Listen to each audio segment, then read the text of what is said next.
एक ऐसा सैनिक जो कि इस दुनिया में नहीं है, फिर भी उनको प्रमोशन मिलता है, छुट्टी भी मिलती है, सुबह 4:30 बजे चाय और 9 बजे नाश्ता और शाम को खाना भी दिया जाता है। आप सोचेंगे कि आखिर वो सैनिक कौन है और उन्होंने ऐसा क्या किया है जो मरने के बाद भी एक जीवित सैनिक की तरह उन्हें सम्मान मिलता है। तो दोस्तों, आज हम आपको बताने जा रहे हैं उस सैनिक के बारे में जिन्होंने अकेले 72 घंटे तक 300 से ज्यादा चीनी सैनिकों का डट कर सामना किया तथा उन्हें मौत के घाट उतार दिया। और जब वे अपनी आंखें माँ भारती की गोद में बंद किए तब चीनी सैनिकों ने उनके सर को काटकर अपने वतन ले चले गए। लेकिन जब उनको इनकी बहादुरी का पता चला तब उनके सर के साथ ही उनकी एक प्रतिमा सम्मानवश भारतीय सेना को लौटाया। एक भारतीय राइफलमैन ऐसे लड़ रहा था कि चीनी सेना उन्हें एक पूरी टुकड़ी समझने की भूल कर बैठी थी। तो चलिए दोस्तों, आज हम आपको बताने जा रहे हैं जसवंत सिंह रावत के बारे में, जो कि अकेले दम पर 300 चीनी सैनिकों को मौत के घाट उतार डाला। 1962 का भारत चीन युद्ध अंतिम चरण में था। 14,000 फीट की ऊंचाई पर करीब 1,000 किलोमीटर क्षेत्र में फैली अरुणाचल प्रदेश में स्थित भारत चीन सीमा युद्ध का मैदान बना था। यहाँ का इलाका जमा देने वाली ठंड और दुर्गम पथरीले इलाकों के लिए बदनाम है। इन इलाकों में जाने भर के नाम से लोगों की रूह कांप उठती है, लेकिन हमारे वीर सैनिक वहाँ वीरता पूर्वक लड़ रहे थे। चीनी सैनिक भारत की जमीन पर कब्जा करते हुए हिमाचल की सीमा को पार करके आगे की ओर अपनी कदम बढ़ा रहे थे। चीनी सैनिक अरुणाचल प्रदेश के टांगवांग से आगे तक पहुंच गए थे, लेकिन हमारे भारतीय जवान भी पीछे न हटे और उनका डट कर मुकाबला करते रहे। चीनी सैनिकों से भारतीय थल सेना की गढ़वाल राइफल लोहा ले रही थी और उस बटालियन का नेतृत्व 17 से 18 वर्ष के वीर सपूत जसवंत सिंह रावत कर रहे थे। लड़ाई के बीच में ही संसाधन और जवानों की कमी का हवाला देते हुए बटालियन को वापस आने का फरमान सुना दिया गया, लेकिन वह सपूत जो भारत की जमीन का एक टुकड़ा भी चीनियों के हवाले नहीं करना चाहता था, वह जसवंत सिंह रावत अकेले ही चीनी सैनिकों से दो हाथ करने के लिए तैयार हो गए।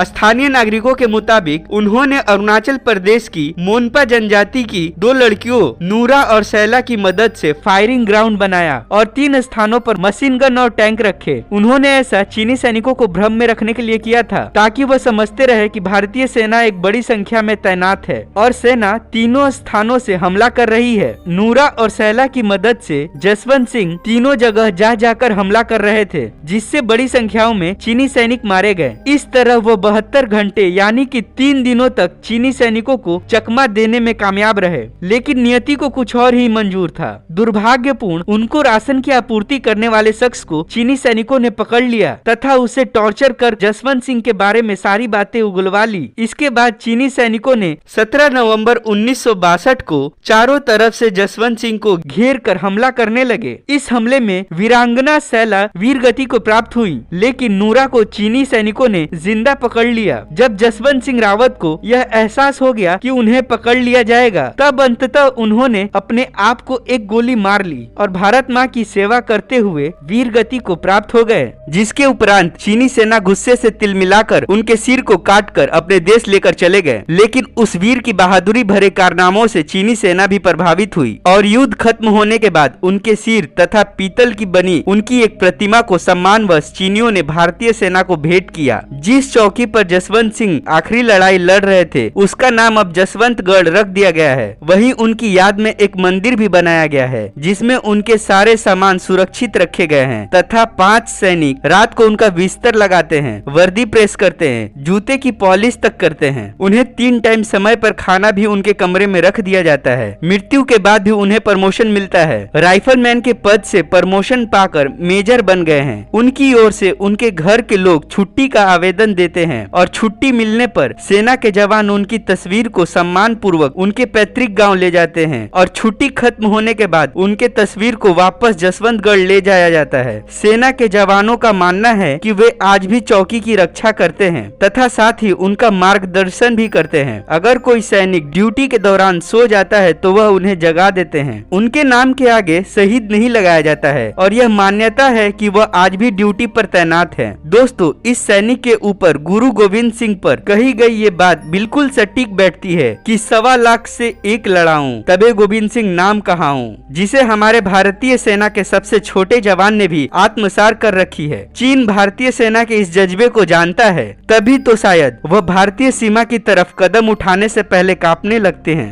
दोस्तों हम आपको बता दें कि शैला की याद में भी एक दर्रे का नाम शैला पास रखा गया है। दोस्तों आज की वीडियो हम जाबाज राइफलमैन जसवंत सिंह रावत के जज्बे तथा उनके साहस भरे किस्से को यही अंत करते हैं। आप हमें कमेंट बॉक्स में जरूर बताएं कि आपको यह वीडियो कैसी लगी। अगर अच्छी लगी हो तो इसे लाइक करें, साथ ही साथ अपने दोस्तों को शेयर करना ना भूले और हमारे चैनल को सब्सक्राइब कर दे और बगल के बेल आइकन को प्रेस करना ना भूले ताकि हमारी आने वाली नई वीडियो का नोटिफिकेशन आप तक सबसे पहले पहुँचे। धन्यवाद।